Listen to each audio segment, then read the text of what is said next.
दोस्तों, बहुत ही कड़वा सच है कि लोहे को लोहे काट सकता है और हीरे को हीरा, लेकिन अगर गुस्से को काटना है तो वहाँ गुस्से की ज़रूरत नहीं पड़ेगा, वहाँ मोहब्बत और प्यार की ज़रूरत पड़ेगा। हाय दोस्तों, मेरा नाम है राजू कुमार और आप देख रहे हैं ज़िंदगी भरी ज़िंदगी की कहानी। ये कहानी दो भाइयों की है जिनका तालमेल कुछ अच्छा नहीं था। बड़ा वाला भाई था जो काफ़ी गुस्से में रह रहा था, अपना अलावा किसी को सुनता नहीं था।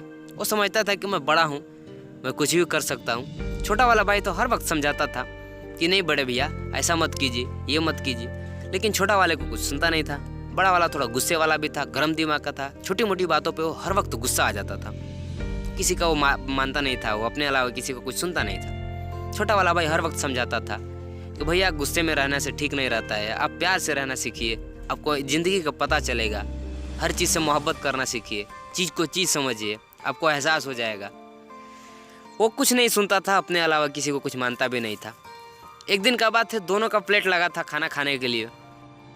जैसे ही दोनों खाने गए तब तक वहाँ पे एक भिखारी पंडित पहुँचा। जब भिखारी पंडित जब पहुँचा तो उसने बोला, मुझे ज़ोरों से भूख लगी है, अगर हमें थोड़ा सा कोई खाना खिला देगा तो बड़ी ही मेहरबानी होगी। बड़ा वाले गुस्से वाला था, उसने अपना सुना नहीं और छोटे वाले ने अपने प्लेट से आधा उसको खाना खिला दिया। जब आधा खाना खिला दिया तो भिखारी खा के चला गया। जब खा के चला गया तो कुछ दिन जब बीता तो फिर वो भिखारी वापस आया तो उसने 2 कांच के हीरे सामान जैसा दिखने वाला लेके आया था, जिसमें एक था जो वाकई में हीरा था और एक कांच था। क्या हुआ कि जब उसने आया तो उसने देखा कि दोनों भाइयों को, तो बोला, क्या आप दोनों में से छोटा वाला कौन है जो उस दिन मुझे खाना खिलाया था? तो उसने बोला, मैं हूँ पंडित जी। बोले ठीक है, आप दोनों को मैं एक एक चीज़ देना चाहता हूँ। अब आप लोग डिसाइड कर लीजिए, आप लोग इन दोनों में से कौन आप लेंगे।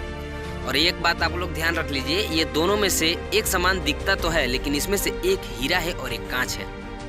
आप लोगों को ले लेना है और जिसके किस्मत में कांच होगा उसकी किस्मत में कांच चला जाएगा, और जिसके किस्मत में हीरा होगा उसकी किस्मत में हीरा चला जाएगा। ले जाकर बाहर रख दिया उसे। फिर क्या हुआ, बड़ा वाला भाई गया, बोला कि मैं उठाऊंगा पहले। बोले ठीक है, उठाओ, तुम्हें उठाओ पहले। उसने क्या किया, गया तो कभी इसको टच कर रहा था, कभी उसको टच कर रहा था। वो सोच रहा था किसको उठाऊं, कहीं गलत ना उठा लूं। इतना समय में उसने टच करते करते उठा ही लिया। उठाने के बाद में छोटा वाला आया, अपना उठा लिया। फिर पूछा गया कि अब बताइए इसमें से हीरा कौन सा है और कांच कौन सा है? तो उसने बोला कि जो ठंडा होगा वही हीरा होगा और जो गर्म होगा वो कांच होगा, क्योंकि उसको धूप लग चुकी है। आप लोग महसूस कर लीजिए। तो जो छोटा वाला था ना, उसी के हाथ में हीरा गया था, क्योंकि वो हर वक्त भी ठंडा रहता था और वो ठंडा ही उसको मिला। और बड़ा वाला तो गर्म रहते थे, इसलिए उनको गर्म ही मिल गया, जो कांच बोला जाता है।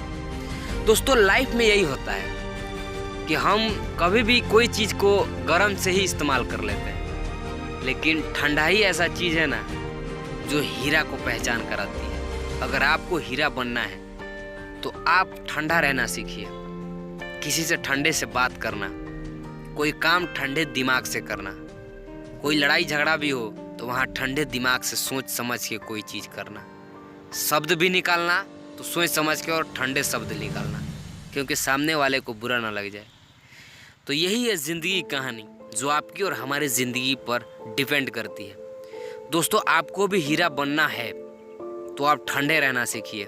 एक दिन ज़रूर अपने घर के, अपने गांव के और अपने पूरे मोहल्ले के लिए ज़रूर हीरा बन सकते हैं, लेकिन उसके लिए पहले ठंडा रहना सीखिए। मिलते हैं आपसे अगली वीडियो में। अंत में यही कहूँगा कि आग लगाओ ऐसा कि हर घर में चर्चा हो कि बेटे हो तो आपके जैसा। मिलते हैं आपसे अगली वीडियो में, तब तक के लिए अपना और अपने परिवार वालों का ख्याल रखना। Thanks for watching.